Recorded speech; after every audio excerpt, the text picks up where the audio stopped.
Hello friends, તૃષાની રસોઈમાં તમારું સ્વાગત છે। આજે આપણે બનાવીશું સૂજી અને બેસનમાંથી બરફી। બહુ મસ્ત દાણેદાર બરફી બનીને તૈયાર થાય છે અને મોઢામાં મૂકતા જ ઓગળી જાય તેવી મસ્ત મજાની બરફી બનીને તૈયાર થાય છે। તો ચાલો જોઈ લઈએ આજની રેસીપી, બેસન અને સૂજીની બરફી। આપણે આજે બેસન અને સૂજીની બરફી બનાવીશું। તો આ બરફી બહુ સરસ બનીને તૈયાર થાય છે અને આ બરફી આપણે જ્યારે બનાવીએ ને ત્યારે તેના પરફેક્ટ માપ સાથે બનાવવાની હોય છે। એનું પરફેક્ટ માપ હશે ને તો બરફી બહુ સરસ બનીને તૈયાર થશે। તમારા ઘરમાં જે વાટકો હોય તે એક વાટકો સેટ કરી લેવાનો, બધું એક વાટકાના માપથી જ આપણે લેવાનું છે।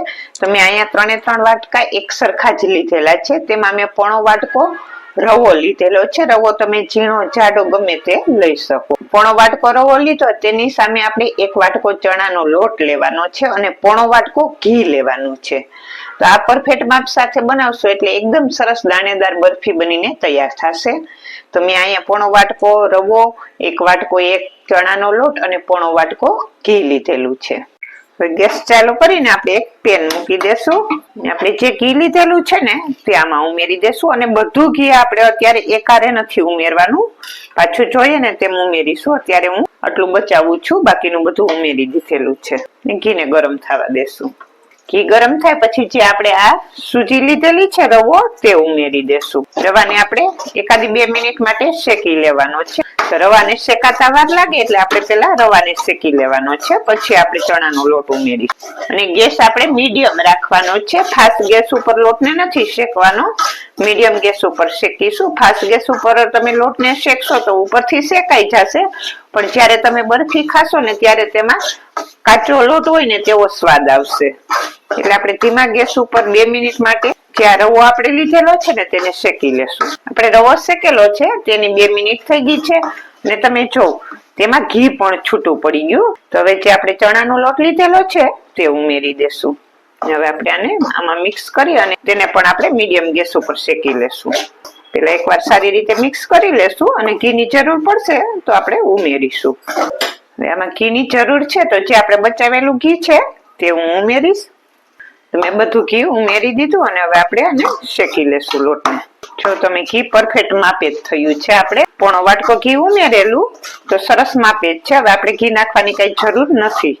તો હવે આપણે આની મીડિયમ ગેસ ઉપર સરસ એનો કલર બદલાઈ જાય અને સરસ તેની સુગંધ આવે ને ત્યાં સુધી શેકવાનો છે। અને જ્યારે આપણે આ લોટ શેકતા હોય ને ત્યારે લોટને સતત હલાવતા રહેવાનો, જેથી કરીને નીચે તળિયા બળી ના જાય, નહીતર નીચે તળિયા બેસી જશે। એટલે લોટને આપણે જ્યારે શેકતા હોઈએ ને ત્યારે ગેસ મીડિયમ રાખવાનો અને તેને સતત હલાવતા રહેવાનું। અને તમે જો એનો થોડોક કલર પણ ચેન્જ થઈ ગયો છે। આપણે તેનો સરસ એકદમ બ્રાઉન કલર આવે ને તેવો લોટ શેકવાનો છે। જો લોટ સરસ શેકાઈ પણ ગયો છે અને એનો કલર પણ સરસ આવી ગયો છે। પણ આપણે આમાં તમારે જો હું અત્યારે કલર નથી ઉમેરવાની, આમાં તમારે કલર ઉમેરવો હોય, યલો કલર ઉમેરવો હોય તો તમારે આટલો લોટ શેકાવા દેવાનો, પછી તમારે આમાં યલો કલર ઉમેરી શકો। પણ મારે આમાં કલર નથી ઉમેરવો, હું નેચરલ જ એમનેમ જ બનાવીશ। તો હું હજી થોડી વાર માટે તેને લોટને શેકાવા દઈશ। ઓપ્શનલ છે, તમારે ઉમેરવો હોય તો ઉમેરી શકો અને ના ઉમેરો તો પણ ચાલે। તો યલો કલર ઉમેરો તો સરસ યલો કલર ની જે આપણી આ બરફી બનાવવાના છે ને તે યલો કલર ની બનીને થશે। પણ મારે કલર નથી ઉમેરવો એટલે હું હજી થોડી વાર માટે તેને શેકીશ। તમારે કલર ઉમેરવો હોય તો અત્યારે ગેસ ઓફ કરી અને પછી કલર ઉમેરી દેવાનો। અને તમે જો એકદમ સરસ ઢીલું ઢીલું પણ થઈ ગયું છે। તમે જોઈ શકો છો લોટ શેકાઈ ગયો છે। હવે હું ગેસ ઓફ કરી દઈશ અને આપણે કન્ટિન્યુ 1-2 મિનિટ એને હલાવીશું। આપણું પેન ગરમ છે ને તો લોટ હજી થોડી વાર એમાં રહેશે એટલે હજી શેકાશે। કેટલો લોટ શેકેલો છે, એકદમ સરસ તે બ્રાઉન કલર નો થાય ને તેવો શેકવાનો છે। હું નજીકથી પણ તમને બતાવું કે આ રીતનો લોટ શેકાવા દેવાનો છે। એકદમ સરસ જે આપણે મોહનથાળનો લોટ શેકીએ ને તેવો આ લોટ આપણે શેકીને તૈયાર કરવાનો છે। તમે જો કેટલો સરસ એકદમ એનો કલર આવી ગયો છે, આટલો બ્રાઉન થવા દેવાનો છે આપણે લોટને।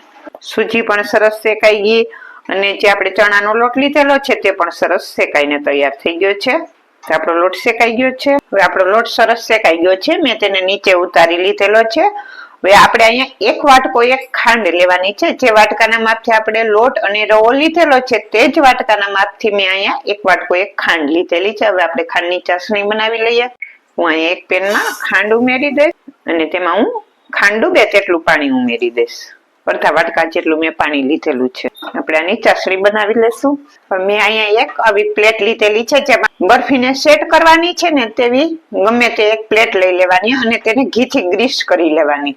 તો મેં આને ઘીથી ગ્રીસ કરી અને અત્યારે હું સાઈડમાં મૂકી દઈશ આને. હવે આપણે ચાસણી બનાવી લઈએ.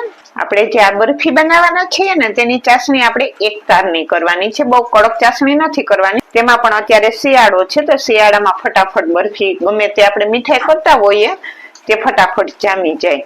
આપણે આની ચાસણી બહુ કડક નથી કરવાની, એક તારની ચાસણી જ કરવાની છે. ચાસણી સરસ ઘટ થવા માંડી છે, આપણે ચેક કરી લઈએ. આ રીતે પ્લેટ લઈ અને તેમાં આપણે ચાસણી ઉમેરીશું. તમે જો ચાસણી આપણે જ્યાં ટપકું નાખેલું છે તે એમનેમ આપણે મલાવીએ તો ફેલાતી નથી બહુ, જે આપણે તાર થતો નથી ચાસણીમાં. થાય છે પણ બહુ મોટો તાર નથી થતો, હજી એટલો તાર નથી થતો. એ થોડી વાર માટે આપણે થવા દે. અડધી મિનિટ થઈ ગઈ છે, હું પાછું ચેક કરી લઉં. ઠંડુ થવા દેશું. તમે જો બહુ ફેલાતી પણ નથી. આપણે આ પાછી ઉમેરેલી છે તેમાંથી ચેક કરી લઈએ. આ રીતે સરસ જો આખો તાર થવા માંડ્યો થઈ છે ને. આપણે આટલી ચાસણી કરવાની છે. આપણે એક તાર થઈ જાય ને આખો તેવી ચાસણી કરવાની છે, કેમ કે અત્યારે ઠંડીનો ભાગ છે એટલે ઘી જામે એટલે ગમે તે મીઠાઈ કરી એટલે થોડીક વાર લાગે પણ તે સેટ થઈ જ જાય. જો આ રીતની આપણે ચાસણી બનાવીને તૈયાર કરવાની. તમે જોઈ શકો છો આખો તાર થાય છે. હવે આપણી આ ચાસણી બનીને તૈયાર થઈ ગઈ છે. હવે હું ગેસ ઓફ કરી દઈશ અને આમાં હું થોડોક એલચી પાવડર ઉમેરીશ. 3-4 એલચીને મેં કૂટેડી લીધેલી છે અને જ્યારે આપણે એલચી ઉમેરીએ ને ત્યારે તમે તેને પરબારી જ ખાંડી અને નાખો ને તો તેનો એકદમ સરસ ફ્લેવર આવી જાય. આપણે આ ચાસણી પણ આવી ગઈ અને લોટ પણ ઠંડો થઈ ગયો છે. 1 મિનિટ માટે આપણે ચાસણીને સહેજ ઠંડી થવા દેવાની, બહુ નથી થવા દેવાની. બહુ આકરી થઈ ગઈ હોય તો ઠંડી નહીં થવા દેવાની. અને થોડીક એમ લાગે કે નથી વાંધો તો તમે અહીંયા ઠંડી થવા દો તો ચાલે. પછી આપણે આ ચાસણી કરેલી છે તે આપણે આ લોટ શેકેલો છે ને તેમાં ઉમેરી દેશું અને ચાસણીને આપણે આમાં લોટમાં સારી રીતે મિક્સ કરી લેશું.